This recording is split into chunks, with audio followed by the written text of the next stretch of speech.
We know what best means. It means connected. It means the highest visual quality. It means choice. Video game consoles evolved from just playing games in early 2000 to dipping their beaks into the vast open world of media to become what can now be referred to as a media box. Some may say the egg basket is a little too full. I'm Brett Madigan, and welcome to Top 10 Features Gamers Don't Need on PS5.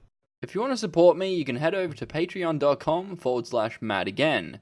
Or you can follow me on Instagram. I'm doing stuff there now. Just a disclaimer, these are features that I find annoying or feel I don't need. But if I missed any features of the PS4 that you don't want supported on the next generation of Sony consoles, let me know in the comments below. Number 10. Non-streamlined search box or search functions between apps. Please tell me I'm not alone in this. Not having search functions be streamlined across all apps is utterly frustrating. It almost feels like I'm gearing up for a boss fight while trying to find a movie on something like Netflix. Why can't I bring up the search function with a simple button press? Is it really that difficult to have the search function of the console be the same throughout? It was for the PS3. It's a clusterfuck that nobody wants fixed, apparently. It's weird.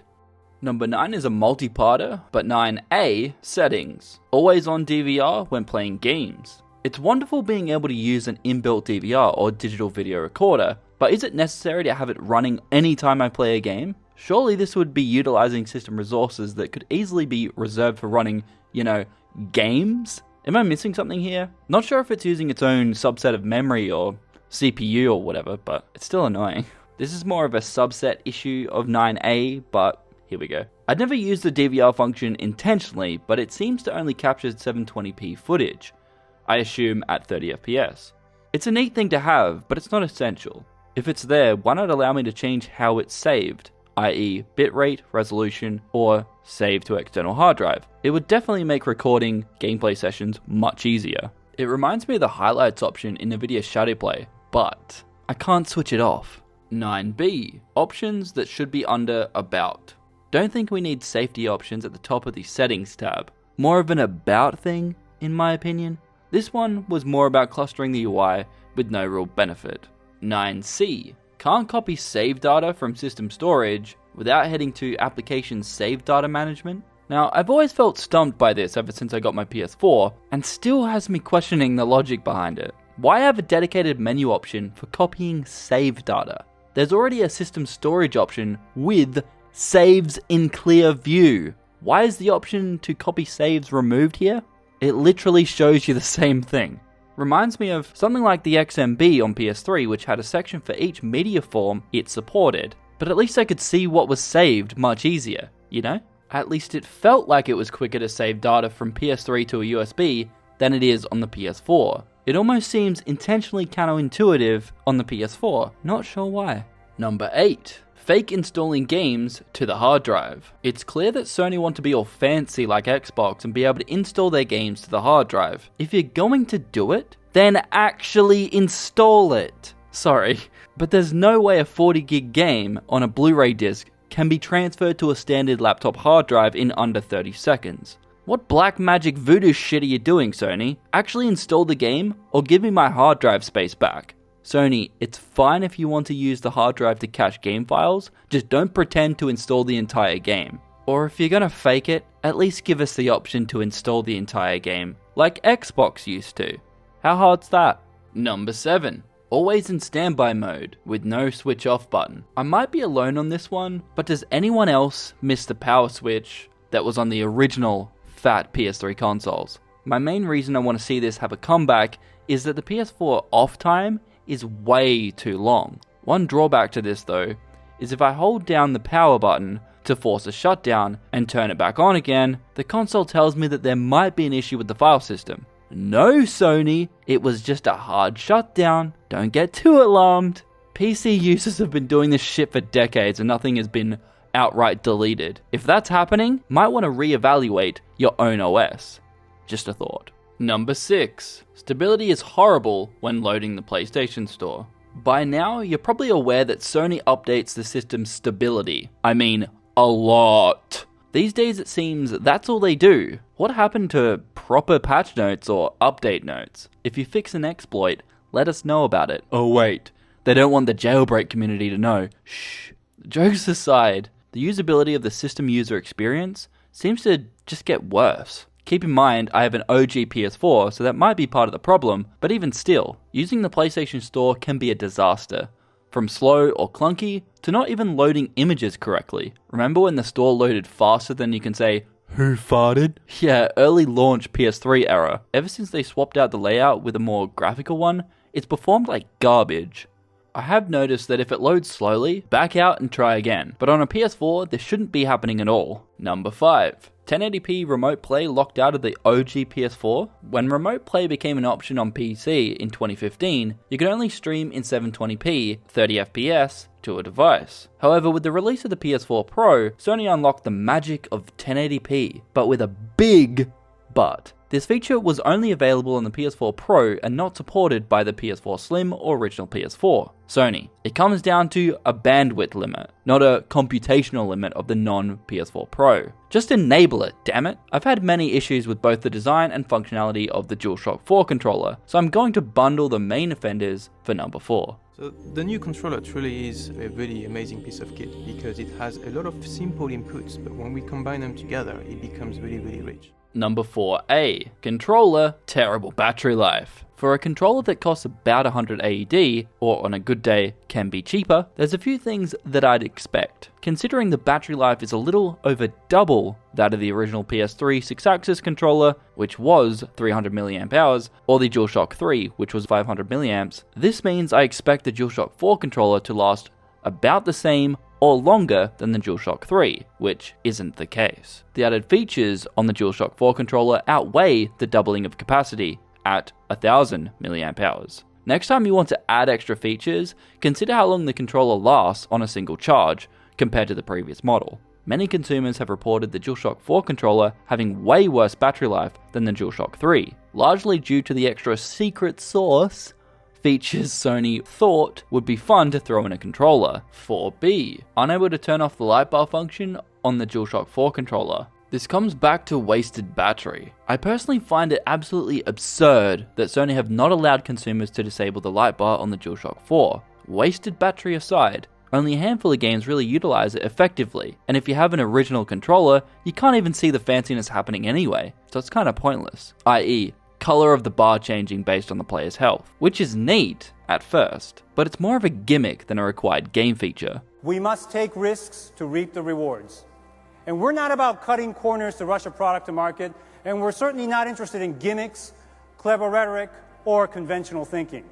4C. Don't need a touchpad or speaker. Both the touchpad and speaker have been nothing but a nuisance since the day I got my console. No game has ever utilized the touchpad in a meaningful way, though I will give some games credit for using the controller speaker when talking to the player over an intercom.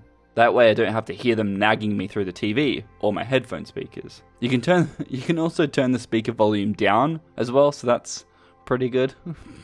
4D. Power save settings on controller don't always work. It's interesting that Sony recently put out a press release stating that the PS5 will consume less power in standby mode. How about allowing me to not waste as much controller battery when I'm AFK? You might say, well, just turn the controller off. And to that, I'd say, sure, but setting it to auto off in 30 seconds is still vastly superior in my opinion. If that's too difficult, put that gyro or 6-axis nonsense to work. If buttons aren't being pressed and the controller doesn't move for longer than 10 seconds, enable power save mode. Fixed.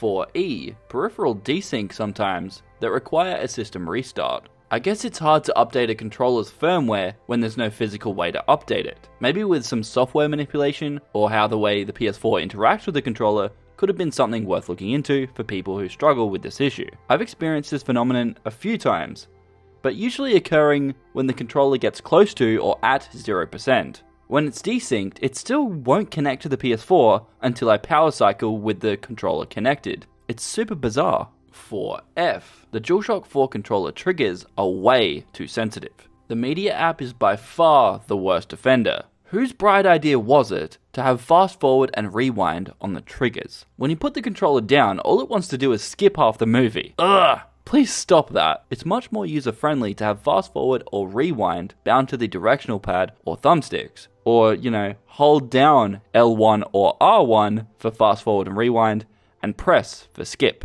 Not hard, problem averted. Finally, number 3, PS Plus required for multiplayer needs to go away. Some of you may already know my stance on PS Plus, but if you don't, I don't think multiplayer should be behind a paywall. The more things these companies put behind a paywall, the less freedom we actually have with their system. Now, I can't find the Sony representative on a video saying this, but I really truly believe it was somehow removed from the internet, or at least it appears that way. However, I remember someone from Sony explicitly stating that Sony or PlayStation will never charge for multiplayer, and that being a punchline. Hopefully someone can find that reference for me, because I swear it happened. Anyway, yeah, multiplayer paywalls are a gross, power-hungry move that needs to stop.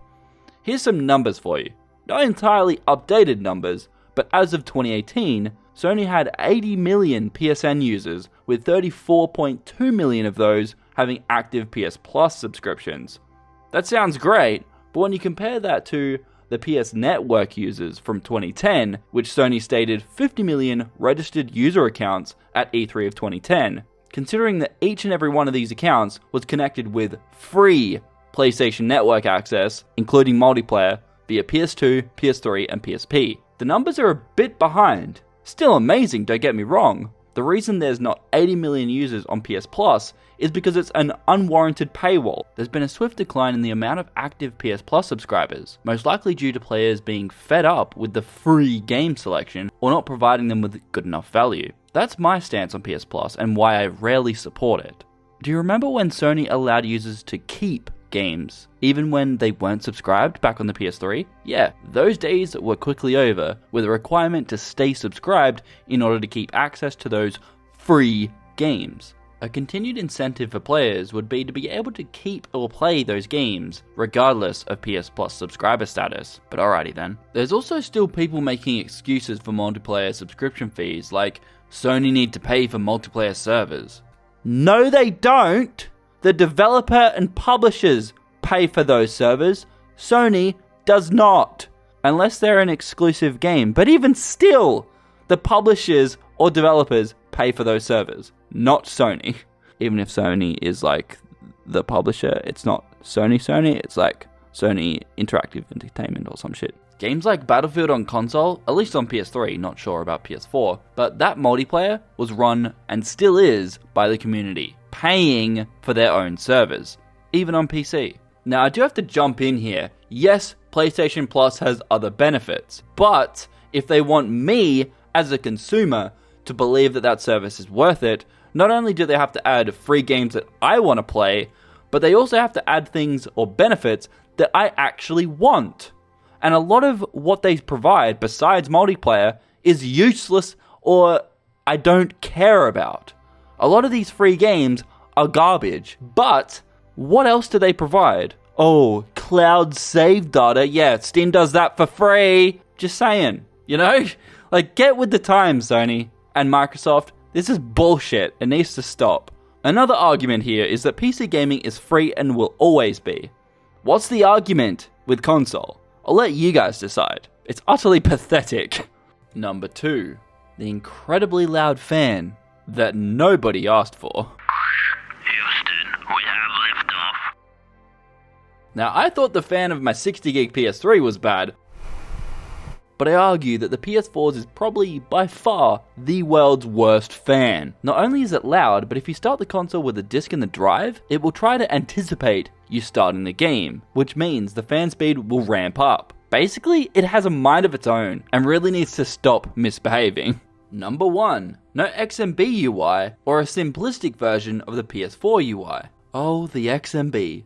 Long forgotten, but always missed. I absolutely loved the XMB. Sure, it has its annoyances with not showing you some files at first glance, but hey, at least it shows me my files easily, unlike the PS4. The simplistic T-like UI design stood out to me because it was very easy to navigate. The PS4 has its fun with being able to categorize programs and games in their respective folders, but it's still vastly more annoying to use. In my opinion, there's just stuff everywhere, or some settings you want to go to that are just buried. I made a video basically explaining my love for the XMB over on my other channel. It surprisingly has over 11,000 views. That's top tier for anything I've made. If I missed any of the features you can't stand, or if you have some concerns with my list, Let me know in the comments below.